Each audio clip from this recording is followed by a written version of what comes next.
Je pense que ceux qui se sont ralliés à Emmanuel Macron sont des poids-plumes dans les Républicains et justement se sentaient complètement occultés par d'autres ténors comme François Baroin, Valérie Pécresse, Édouard Philippe, excusez-moi, mais c'est pas un grand poids dans les Républicains et je pense que c'est justement de l'opportunisme.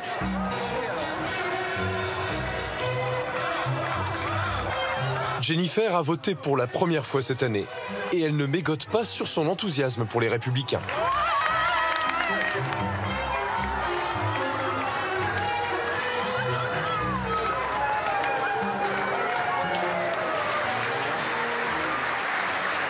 Jennifer, vous êtes tombée dans la politique à l'occasion de cette présidentielle ?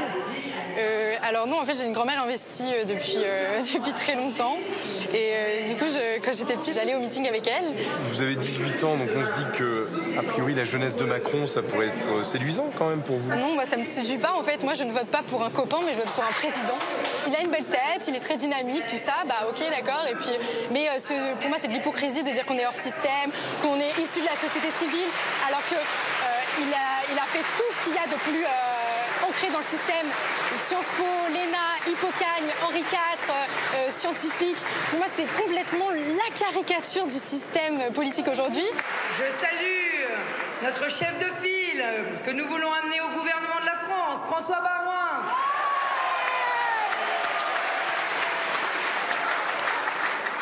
Le président de la République a montré la voie en nommant au gouvernement 3 membres sortis de nos rangs. Mais la présence de François Bayrou et des hiérarques socialistes montre que la politique de ce gouvernement provisoire penchera à gauche. Donnons une majorité pour la France, pour que vive la République et pour que vive la France.